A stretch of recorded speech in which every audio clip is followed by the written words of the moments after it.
Hello, and thank you for joining today's webinar. We will be starting in 2 minutes.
Hello, and thank you for joining today's webinar.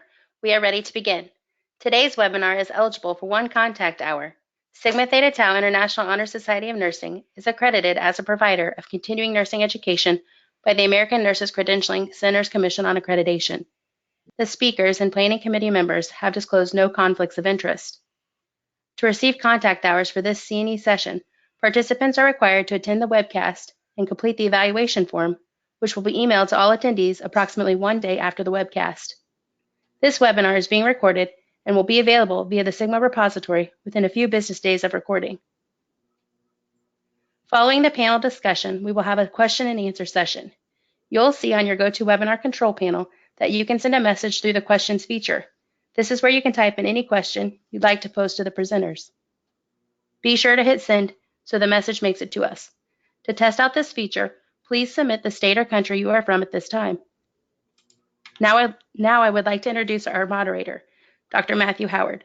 Dr. Howard serves as the Director of Scholarship at Sigma. He serves as faculty at Northern Kentucky University and works as a staff nurse in the emergency department at Eskenazi Health.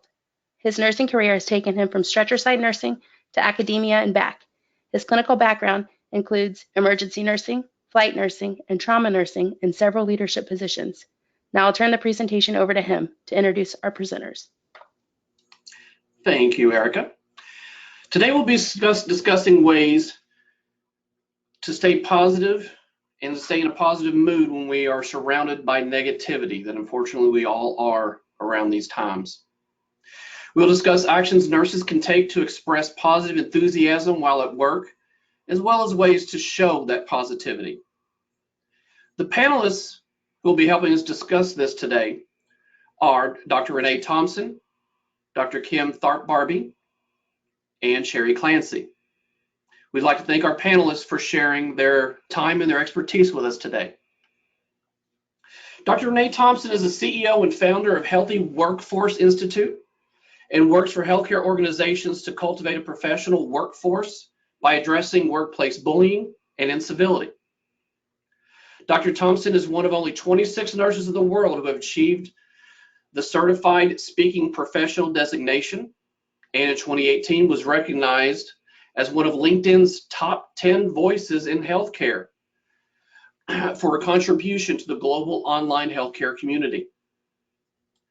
Dr. Kim Tharp-Barbie serves as System Vice President of Norton Healthcare Institute for Nursing and Workforce Outreach. She serves on numerous non-for-profit boards while providing mentorship to nurses seeking clinical and academic progression. She also serves as mentor to University of Louisville female athletes. Her grassroots work includes the National League for Nursing accreditation for the Institute for Nursing at Norton Healthcare to be recognized as a Center for Excellence. Sherry Clancy is a nurse entrepreneur, speaker, and author.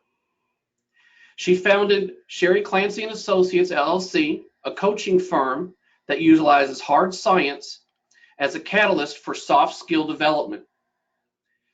Sherry has spoken to healthcare leaders across the world, on the US, and on topics including emotional intelligence, patient experience, body language, critical conversations, and resilience.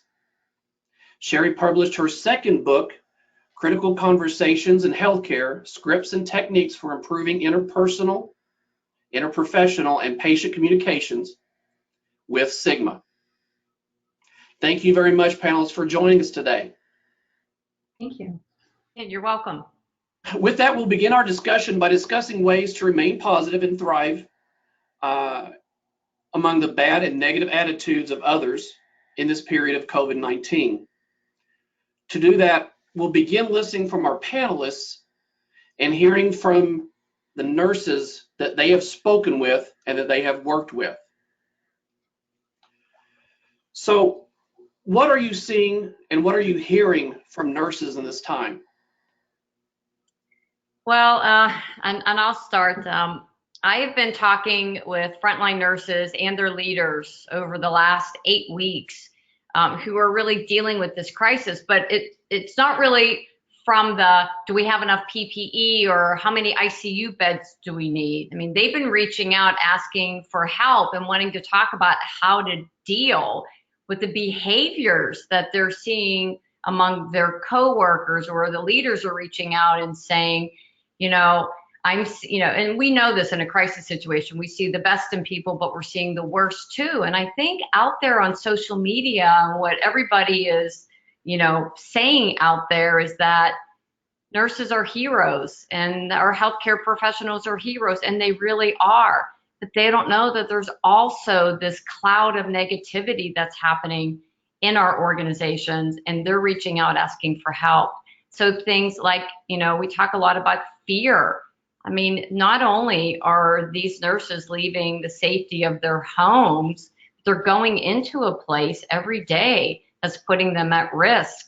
And when somebody is really faced with so much fear and anxiety, it shows up sometimes in disruptive behaviors and this cloud of negativity. And they're asking how to deal with it, whether you're a frontline nurse who's taking care of these patients, or maybe you're in a surgery center and you just got furloughed because you had to close. There's a lot of negative emotions and behaviors out there right now. And I'll add to that, Renee. I agree. I see a lot of what Talbot and Dean kind of coined from Harvard is moral injury, right? So it's about you being subjective to, like to your point, the bad behaviors, and just subjected and seeing and present of uncertainty and crisis. And again, you're seeing the good of the good, right? These informal leaders are stepping up, and sometimes we're seeing some behaviors that we're like, wasn't expecting that. So how do you deal with that, and how do you kind of work through that? And it's a lot of resiliency. It's a lot of questions. It's a lot of, to your point, fear. I echo that. It's just so many different issues and emotions. Yeah. I would just add that I've kind of put mine on a bell curve, because I've seen different behaviors from the beginning to that midpoint and to the present time. And early on, I think I was most surprised by the number of nurses that just wanted to be part of this. Nurses that just stepped up and said, I don't want to be in an office. I want to be on the front line. I think I can help and I can do more. And with my role being in charge of education for a large 5-facility system, I have been at command center, and my team has been in the trenches. And so I think for me, early on, it was interesting to see the people that stepped up, and then to also see the people that stepped back.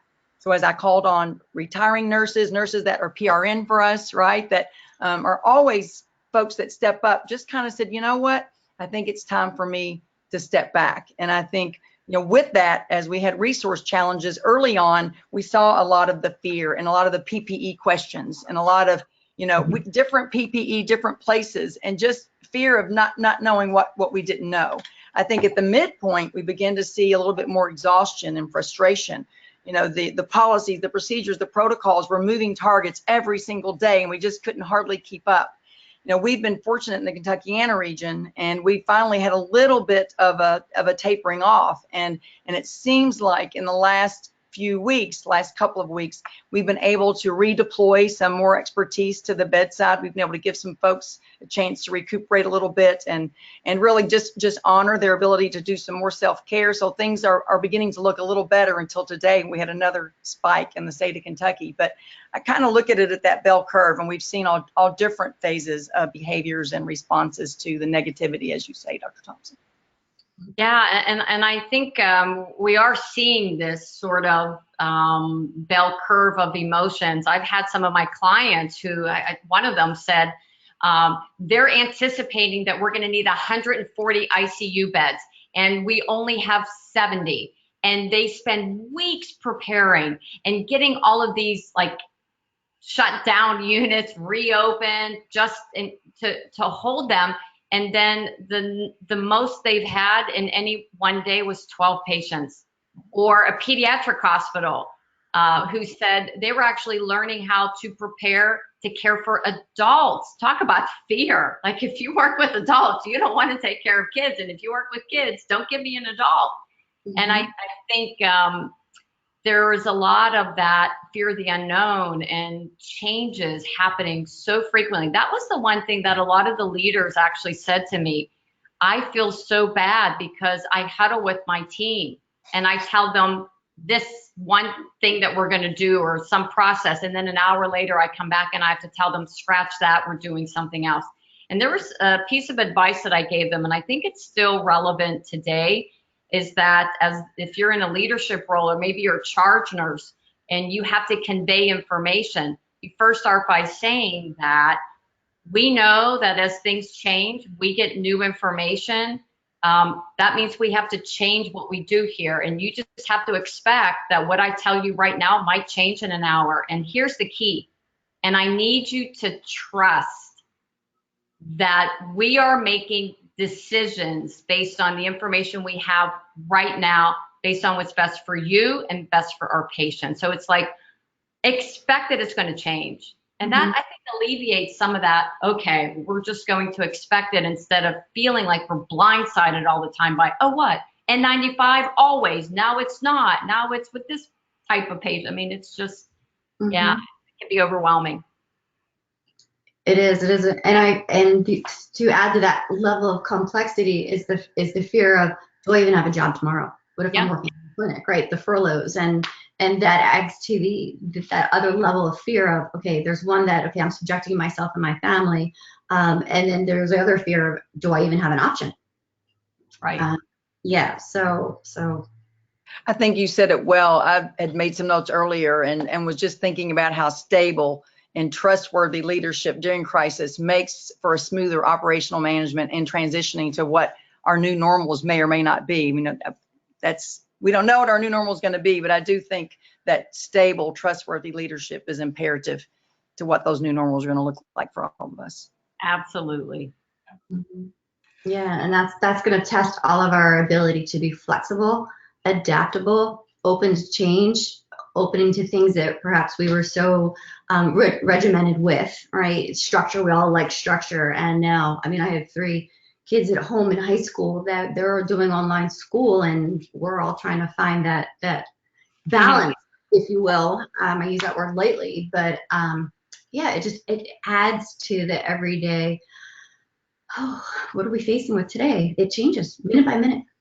And you know, Sherry, I think that's a good point that you're making too. And it's one of, I think, the strategies is we tend to be thinking about, if they're making these changes now, what's going to happen tomorrow, and how about next week and next month, and this might go on for 17 more years, and people just, they go down that path.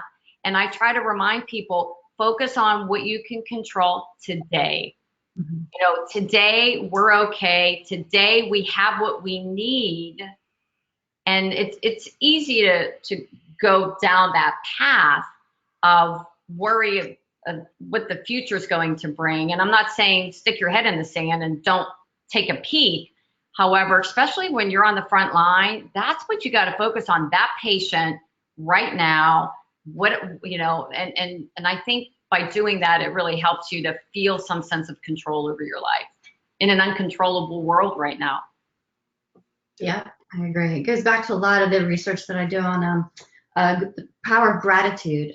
Great study came out a couple years ago that they called it the gratitude challenge, 21 days. So for 21 days, you can write even in your iPhone, wherever you're at. If you're home, that's great, piece of paper sign.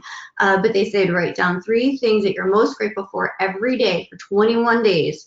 After that 21th day, it helps to reframe your brain to see more of that positive than going down that rabbit hole, as Dr. Thompson was talking about, that you see just negative. It does help you to reframe and reset and feel a little bit more rejuvenated in these times of crises. And I know we'll go through all more strategies, but I just wanted to touch on that because power of gratitude, it sounds so easy and it is hard.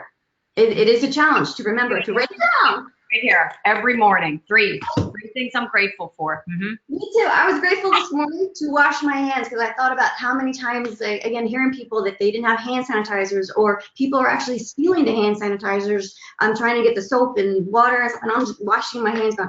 I am so grateful. It's the little things, like our big things, as we shared earlier. I agree. Okay, so it looks like it's time for our first poll question. I'm going to put that up for us.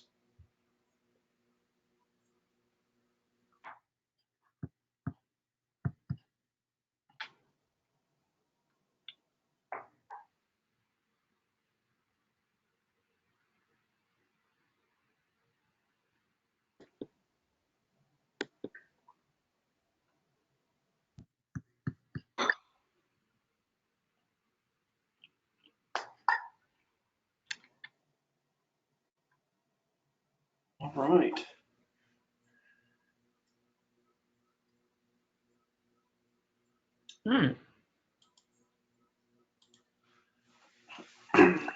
Okay. They able to see the results? Yes. All right. So it looks like 29% are from a healthcare organization and direct patient care, 15 in an administrative capacity, 19% working with students who directly work with patients, and 2% in administrative capacity, and 34% in that other capacity. All right. Well, thank you very much for that. It does give us a little bit of information in terms of how we want to, what kind of information we want to give back to you guys. So we should definitely realize, of course, the fact that everyone right now, especially right now, of course, is under a tremendous amount of stress right these days, whether it's at home, whether it's at school, whether it's at work, etc., wherever we are. But what are people in healthcare dealing with that may increase their stress levels that others may not necessarily realize, or maybe are unique to healthcare leaders? Yes, I'll take that one. So, I believe that the role of the caregiver itself is unique because most of us are servant leaders and we're called to care. Caring is the essence of nursing. And I think because we're called to care for others, we're not really good at taking care of ourselves during normal circumstances, if you will. And then you couple this crisis with the fact that we tend to be givers, we're fixers, we don't know how to say no. Then you're at even more of a loss to provide self-care. It's really interesting to me. I know that the other panelists do a lot of teaching and a lot of lecturing, and it just never ceases to amaze me whether I'm in a room with 500 or 50, and I ask the folks in the room, how many of you can show me by a raise of hands that you take great care of yourselves? It's not uncommon to not have one hand in the room go up when I'm talking to nurses or caregivers. And it's really a sad state of affairs. And then you take that with working all day long under duress,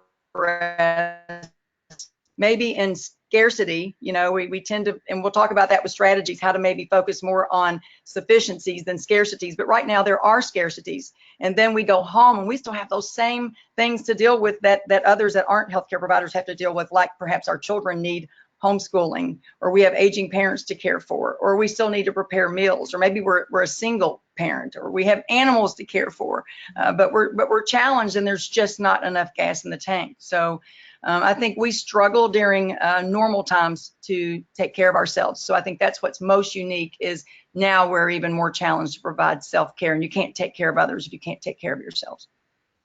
Yeah, I think you're absolutely right. And I'm worried that right now we're in crisis mode, especially the ones who are on the front line. I talked to a leader 2 weeks ago. She has worked 7 weeks in a row. Every single day she's been at the hospital. I'm like, oh my gosh, like you cannot keep up like that. But we're in crisis mode and we do it.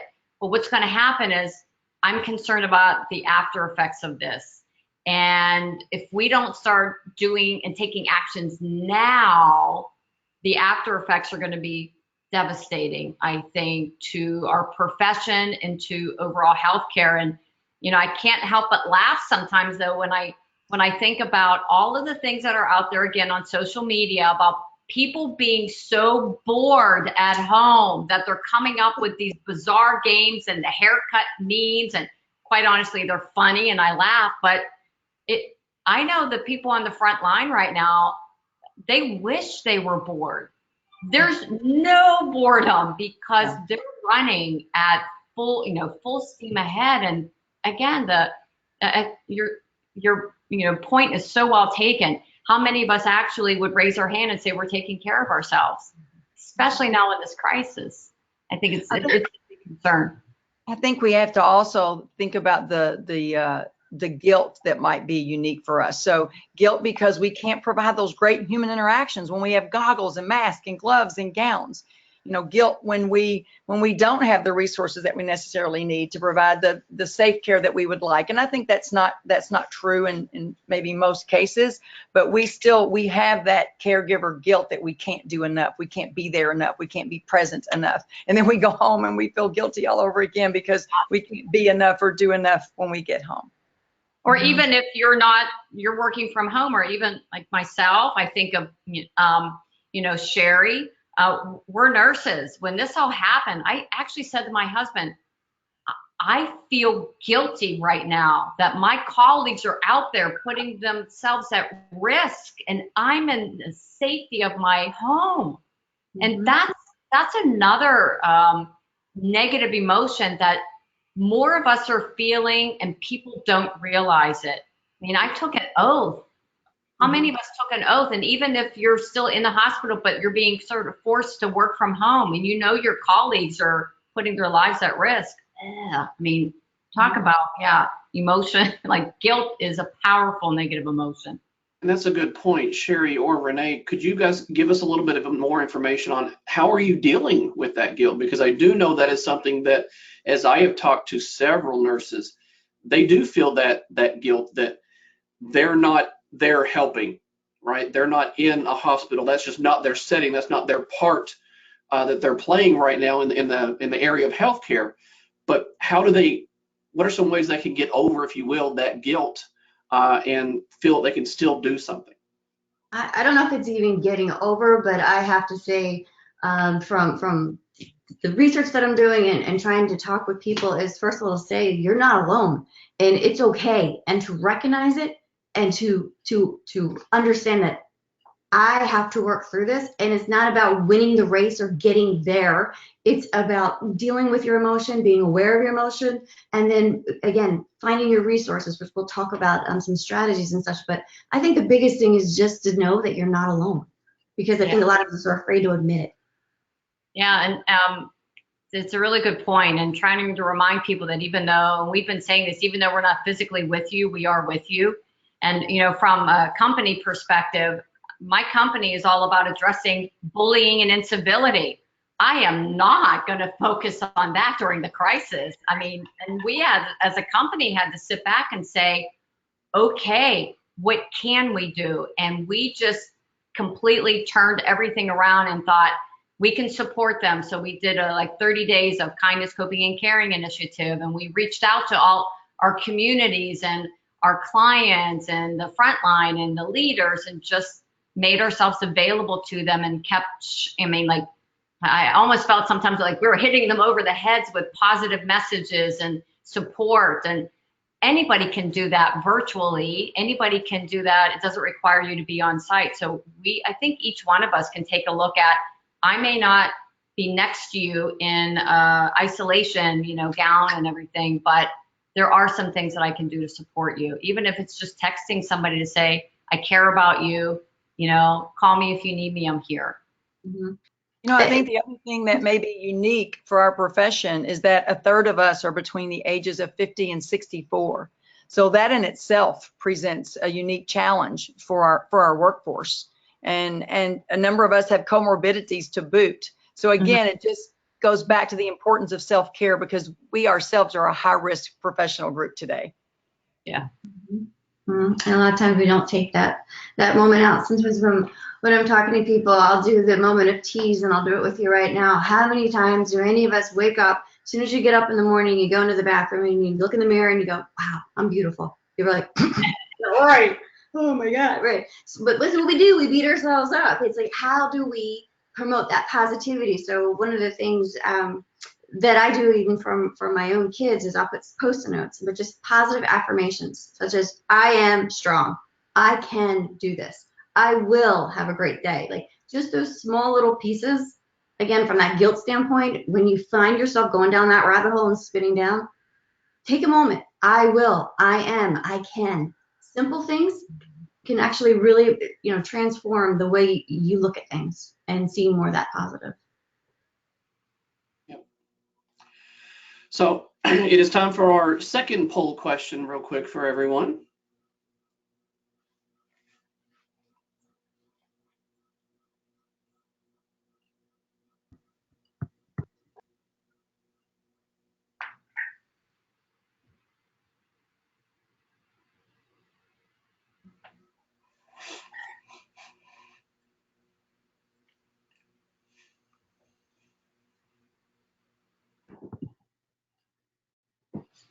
All right. Wow. Yep. So there's a good portion of you, at least, that are caring for COVID suspected or COVID positive patients, and I will admit that does definitely put a different spin, on how you're working and what you're doing. So as we're going through this, please don't forget to please put in your questions in the question feature. If you do have questions for us that we'll start answering towards the end, please feel free to put as many of those as you want to in there. My next question, I'm gonna push this one over to Renee, if you will. What could you say to someone in the moment who is acting out? What do you mean by acting out, and what kind of things can you say to people like that? Yeah, so funny. It's probably one of the most common questions that I've been getting from people is like, I get it. Everybody's scared and angry, but I cannot take this person anymore because they're nitpicking and they're petty. And and some of the examples that I've heard are people are looking at, oh, how come I had to change my schedule? He didn't have to change his schedule. Or how come I got pulled in this one? On and on and on. In any situation, especially when there's something happening in your organization, and for us right now, it's in the world. We're in the middle of a pandemic. People are going to be reactive, and they may act out in ways that are more negative than they would normally act out. I always say nobody's on their best behavior when they're under a lot of stress. So it's easy to just ignore it, justify it, say, yeah, I get it, and not address it. And that's probably the worst thing that you can do. Instead, and I'm big on scripting, is to look at that person and say, look, it's okay to be angry. It's okay to be frustrated. It's not okay to be mean, or it's not okay to be cruel. And I gave this one script to a leader who reached out because she had somebody who was very nitpicky and petty and questioning everything. And I said, look this person in the eye, and this works with your coworker, this works with anyone, and just say, look, neither you nor I have any extra energy to spend today on nitpicking, pettiness, arguing, okay? Not today. So it's addressing it, and I think it's, you can say to somebody, look, I understand you're frustrated. I understand you're afraid. But it's never a justification to be cruel or mean to someone. We don't have time for that today. And can I count on you?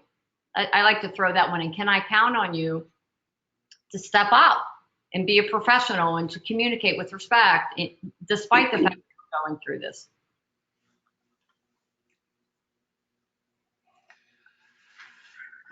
What are some effects that negative attitudes can have in the workplace environment, Sherry? Yeah, kind of piggybacking off of all those things Renee was just saying, like, well, what does that really do to you internally? So, we know that, stress has a negative connotation, right? We think of stress and, oh, it's negative. So but we do know that some stress is positive, right? It keeps us safe, keeps us motivated, keeps us going from day to day. But the problem is the tipping point when the stress becomes overbearing and you're hearing the same negativity and you feel like you're being bullied or demeaned in healthcare, whatever that may be. But it's not just physical, it's not just emotional, it's also mental and spiritual. So from high blood pressure we see to depression to fatigue, insomnia. There's so many different facets that it's affecting in our health. And again, that's why we've got to stand up for ourselves and be our best advocate in trying to do strategies that work for us. I mean, if there was a one size fits all, trust me, I would have tried to innovate to help take the pressure off of a lot of people. But it is truly something where, again, you have to assess it and you have to look at your triggers and find out what works for you. So as you heard earlier, some people like to cuddle with their pets, or some people like to decompress with music. Whatever it is that you find soothing is the right thing for you. Because again, we can't control all those adversities and those negative things that people say to us and how they treat us, but we can control the way we react to it. And sometimes it's a matter of saying, I'm not going to tolerate this. And you can say exactly the scripting. And Renee, I know you have lots of those on your website, and they're fantastic. But at some point too, you gotta say it, and if they take it, great, and if not, you gotta be okay with keeping your head up and saying, okay, I will. Again, go back to those positive affirmations. It's hard. It's hard to do, but you've got to practice. It's the journey. Mhm. I would just add, outside of the psychological and the physical distress, we know that people become disengaged. And then bottom line, people quit. And that's what's really concerning me right now, is while we have more people stepping up, we also have people that are walking away, people that are just saying enough. And so I think, again, back to Renee's point, I hear a lot of Martha Griffin in you. I'm an old Martha Griffin fan from way back. And so one of the things that I script our new grads to say is, this isn't working for me. Your behavior is not working for me. And I think when you can say to someone, your behavior is unacceptable and it's not working for me, I'm not telling you that you're necessarily broken. I'm just saying I'm not going to put up with it any longer, because we know if we acquiesce, the bullying just gets worse. So I think just to empower new grads and to empower all nurses that are working in the trenches right now in crisis, to just say, hey, what's going on today? We have to go in psych nurse mode almost and say, what's up with you today? Or what's going on? Or how can I help? Or do you need something? I think the greatest thing that my boss and that our CEO has done is to remind his leaders every single day, just to say, do you have what you need? Or can I help? Or how can I help? And so we have to almost resort back to being those, those pseudo psych nurses, but we have to also make sure that we're not tolerating bad behavior. And I think to say, this isn't working for me is a really nice way to do that. And I think something to add on to that, Kim, is something that we don't always think about.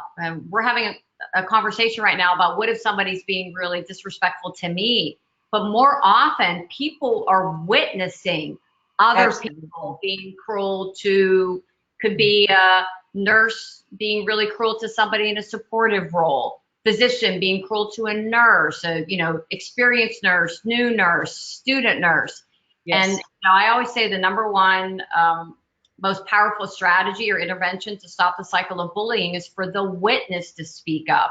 Absolutely. And so maybe you're standing there and you're witnessing somebody else behaving in a way that's incredibly disrespectful. And I always recommend, because you get really uncomfortable. I don't know if I should say something. What do I do? What if they turn around and retaliate against me? But just to even say time out, or, whoa. The way you're talking to her is not okay, or, time out, not here, not now, just to break that cycle. And then I think, to your point, especially if someone doesn't usually behave that way, and this is their stress response, is to identify the behavior, like, it's not okay the way you're acting right now, what you just said was really inappropriate, whatever that is, then pull them aside and say, are you okay? I've never seen you act like this. Do you want to talk about it? But it's addressing it, like kind of intervening, but then stepping back and say, well, let's talk about this. And I think that could be helpful to that person too. I agree. I use the phrase from the Institute of Healthcare Improvement, and instead of saying no, well, what's the matter with you? What's going on? It's what matters to you. Mhm. What matters to you right now? And when you get them to again do an open-ended conversation, sometimes they will kind of escalate, and then they get to more of a wow, someone's here to really listen to me. Another quick thing I wanted to bring up was I was reading from JAMA, the Journal of American Medical Association. And in April, they came out with this great tidbit on requests from healthcare professionals during this COVID. What do people want? And it's really 5 things. Staff, leaders, they want to be heard.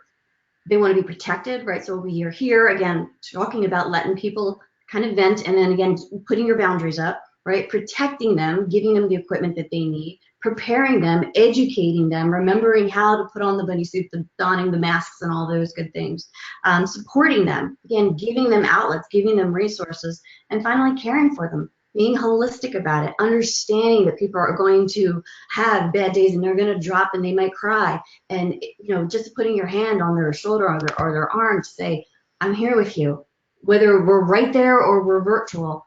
Just knowing that you're not alone can speak volumes. So I wanted to share that bit. I really thought that was pretty powerful.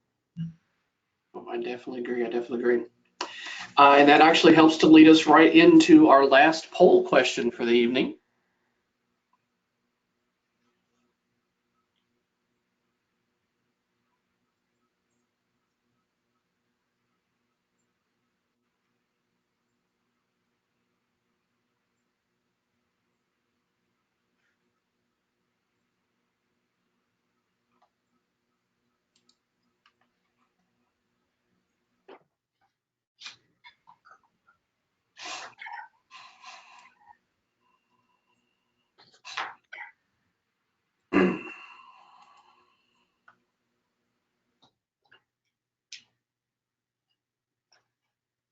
Mhm. Nice. Oh, that's so refreshing. Absolutely.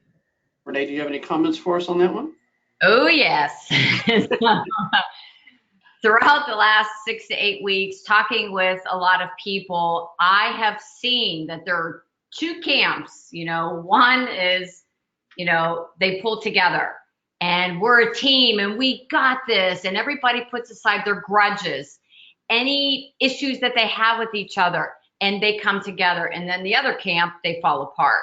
What I am seeing is true to what we're seeing here with the audience, is that more people are pulling together.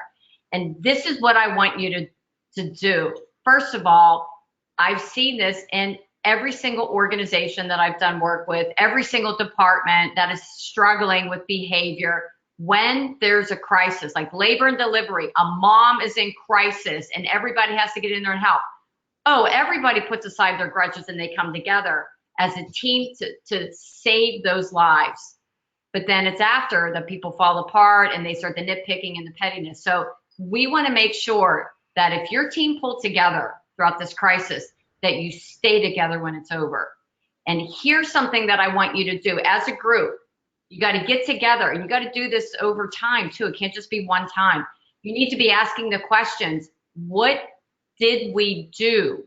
What specifically were the behaviors that we displayed as a team that helped us to pull together? Because you want to get super clear on what those are so that you can repeat them. So I'll give you one example. There was, right when this all hit, one of my leaders I was working with, she told me that when they were closing the schools, there was an older nurse who was caring for her grandchildren and was sort of really stressed about the fact that how was she going to, be home for her kids? She had to work. 2 younger nurses got together with her and said, okay, wait, what day do you have to be there for them? Oh, I can work your shift. And how about you work this shift? Because they were talking about how, so they took a look at, first of all, making decisions based on what was best for their patients first, but then what was best for each other. And they supported each other. You want to identify that, reinforce that, rinse and repeat that. If your department fell apart, you need to do a root cause analysis, like why did we fall apart? So that we can maybe take a look at making sure that in a similar situation, in a minor crisis, that doesn't repeat itself, and address those issues.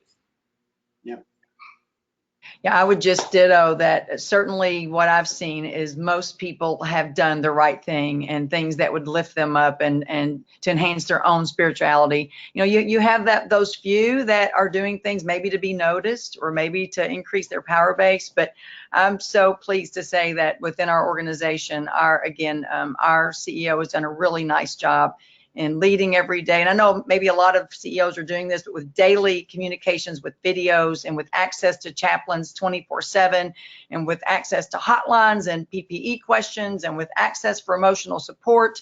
And, you know, we brought food in, and it's all those little things, but also just what we call the Norton recognition, just to recognize everyone from the custodial support folks in environmental services to the folks that are cleaning, you know, our offices, or again, dropping off food to the folks that are in the trenches. But I just think, again, to have that person that's steady and trustworthy and promoting stability has really helped a lot with decreasing the negativity. And I just like to add 2 simple words that I hope every single person that's listening to this will add to their conversation tomorrow. And those 2 words are thank you. Simply thanking someone and being very intentional about it increases your dopamine, right? That feel-good hormone. It also does it for everyone else. And studies show it helps with sleep, helps with you having better eating choices, your overall happiness, and workplace satisfaction. So thank you. Thank you. So what are some other strategies that nurses can employ to be able to spread that positivity, such as the thank you, despite feeling negative that they might be feeling in that particular environment? Take a breath. I'm so serious. A deep breath. It helps to reset. It puts oxygen up to the head so that you get more blood flow and you're able to make more rational, logical decisions than feeling all tight. Because what do we do when we're stressed? We hold our shoulders up. So if everyone here on the call just dropped your shoulders, like literally just drop your shoulders, you're elongating your neck and you're feeling, maybe you might feel a little crackle or a crimp right there, and that's okay.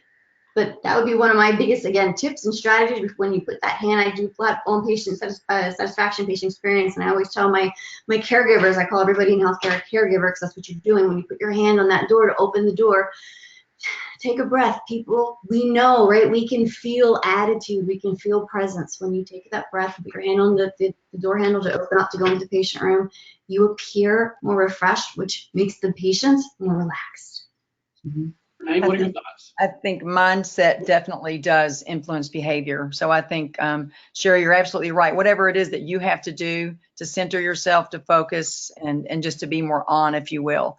But I kind of want to take this down another path as well, because one of the things that we figured out early on was that sometimes we were making this more difficult than it needed to be. For example, when we had scarcity of PPE, we forgot how to critical think. You know, for example, did we really need 3 people to go into that room?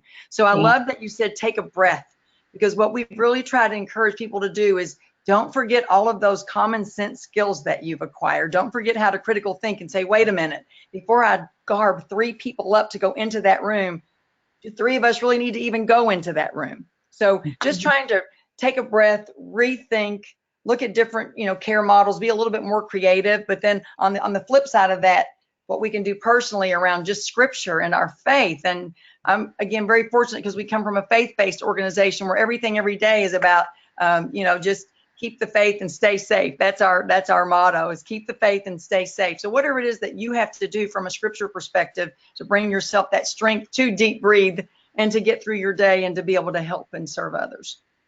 Yeah, I know a lot of organizations, they're including prayer in their daily huddles, prayers at the beginning of the shift, the end of the shift, and I think they can be very powerful, whether, it's not really about religion, it's about just being prayerful and just asking for guidance to help you to get through that next shift.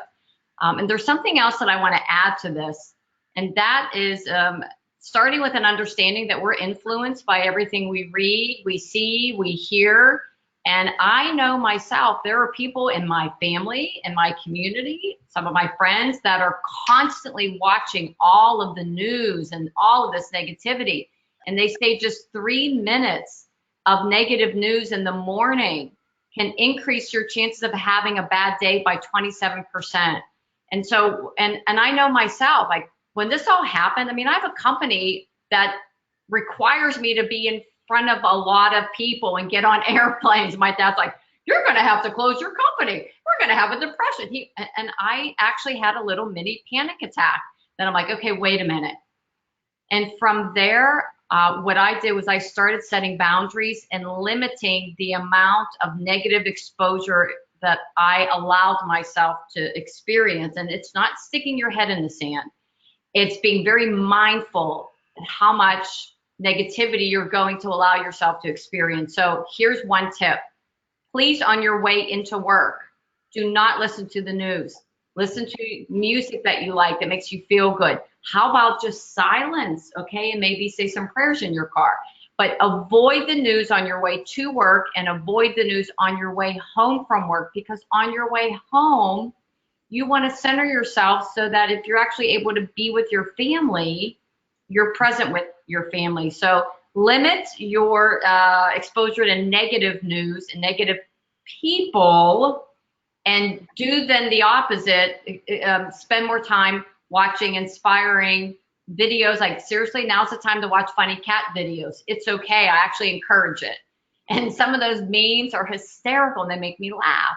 But spend more time with positive people, and the more you can, talk about the good things that are happening. We're discharging patients now more than we're admitting patients with COVID-19, and they don't usually like to throw that on the news. So it's out there though. Go find it. Yeah, just to wrap up, I would say mindfulness and mindful, intentional practice of meditation. Just even taking a moment, looking around right now. I bet you don't even know that you had that vase behind you, or this picture that was so old that you don't even know, because we're so, fast forward mindset of anxiety, or we're depressed thinking about what we did or didn't do.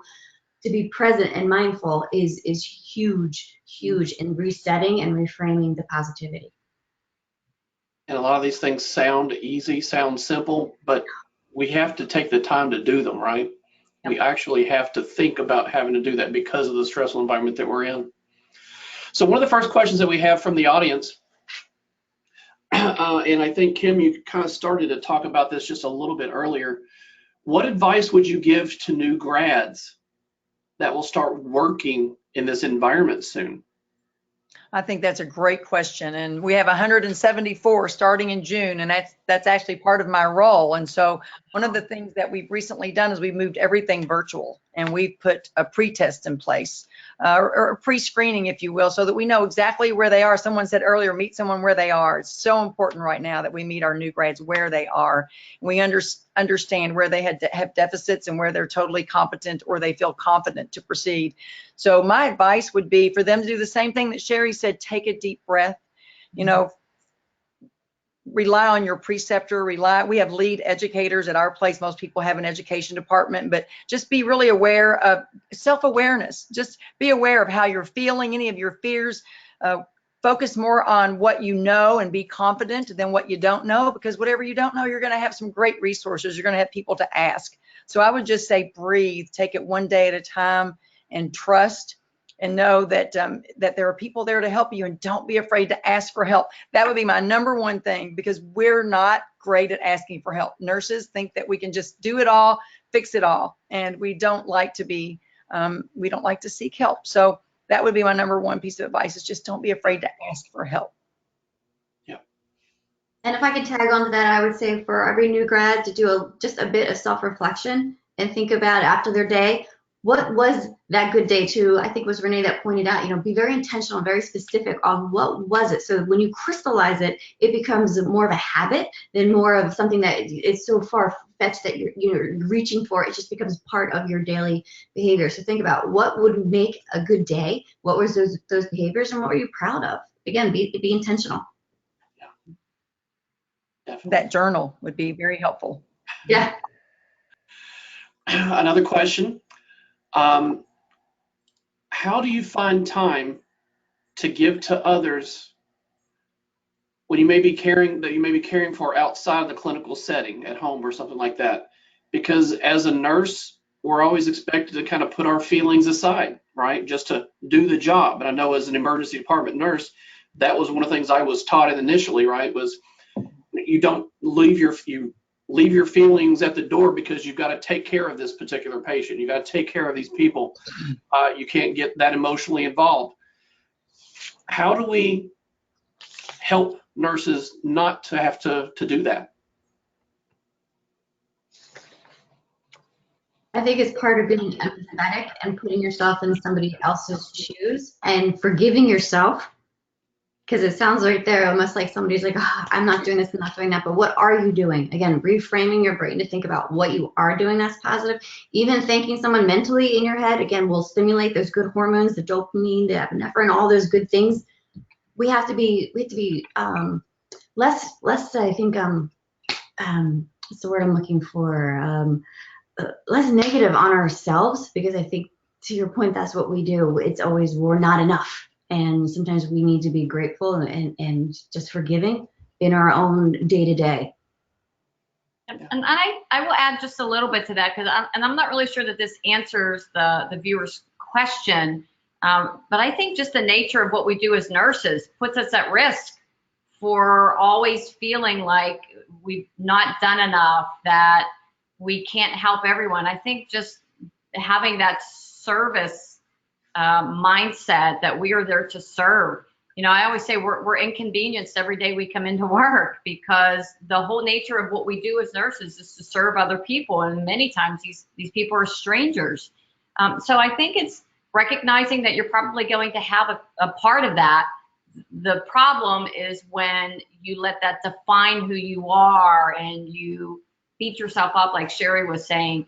But it's just to say, you know what, when I leave work, I probably could have done more, but I did the best that I could today. And tomorrow I'm going to come in and I'm going to try to do the best that I can tomorrow, because that's all we can do is our very best. I absolutely will tell you there were days when I would leave work and I would think, and even days now in what I do, that I didn't do my best today.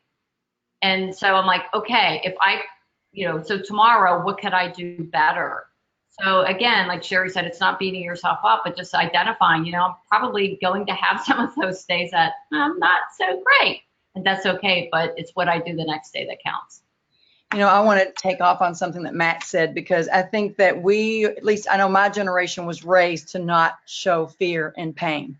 But I think that Kouzes and Posner's work has taught us that it's okay for us to let ourselves be vulnerable. And I tell nurses every day, we're all leaders. I'll ask nurses, in class, how many of you are leaders? And maybe 20% will raise their hands if they have a formal leadership title.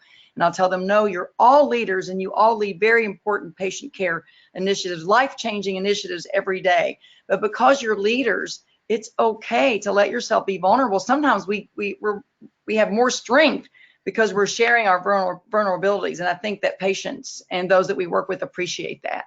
Mm-hmm. I agree. A lot of work was done by Dr. Brene Brown. She's one of the most downloaded YouTubes. Yes, and she talks about the strength of shame and vulnerability. And as somebody pointed out earlier, when you say, can you help me? When you just simply say, can you help me? As much as there's confrontation or such, by nature, we tend to, okay. And you might just give a little bit more than you normally would, but just simply asking is huge. I would definitely agree with that one. One more question we have is, I'm a travel nurse who went to another state to help out.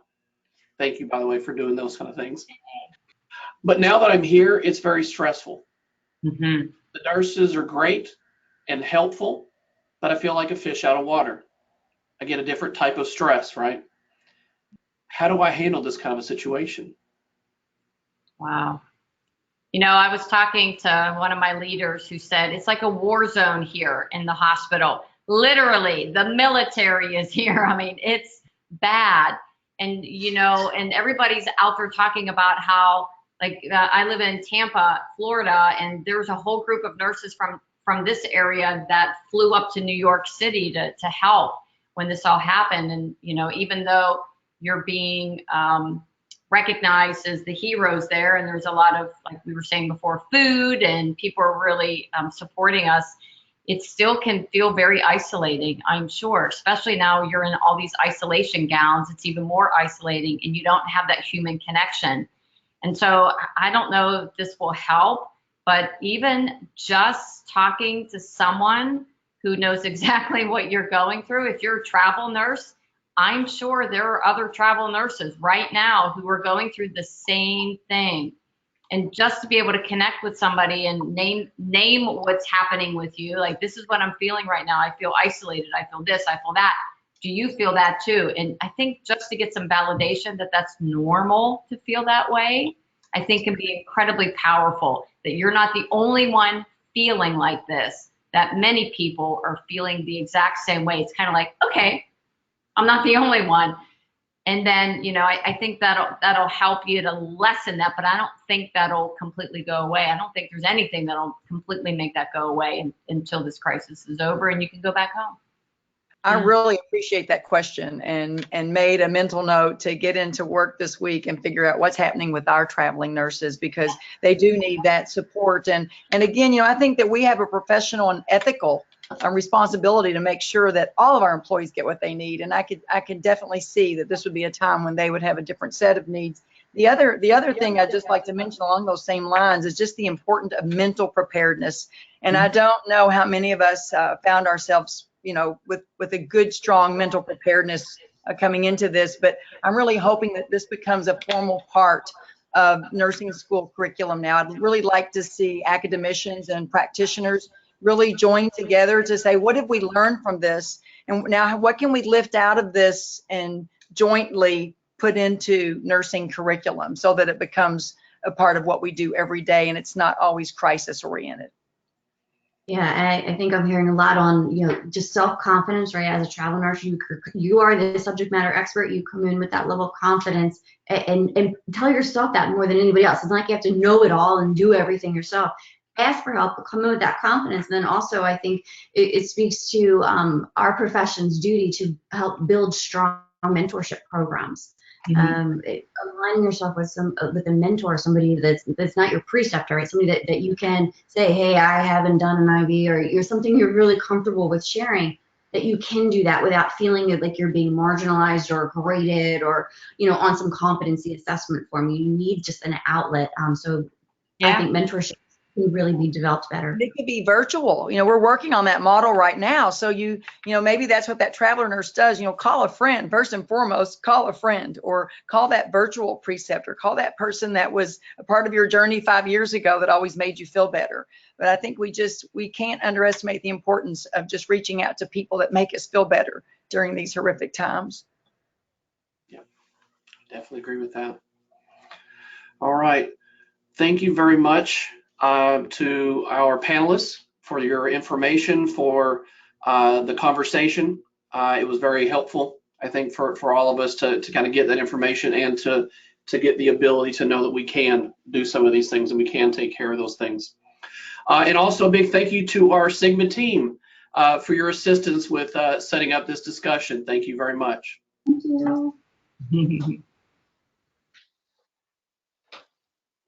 Thank you. Thank you so much to our presenters today for all the great information. Sigma is grateful to you that you took the time to share with the audience and look forward to hearing from you in the future. As a reminder to our attendees, please submit the state or country you are from in the questions feature. We hope you enjoyed this webinar. Be sure to check out Sigma's upcoming webinars, podcasts, and resources to support you and your colleagues at sigmanursing.org. Also, previously recorded webinars and podcasts are freely available on the Sigma repository. Thank you. Thank you. Thank you. Thank you so much.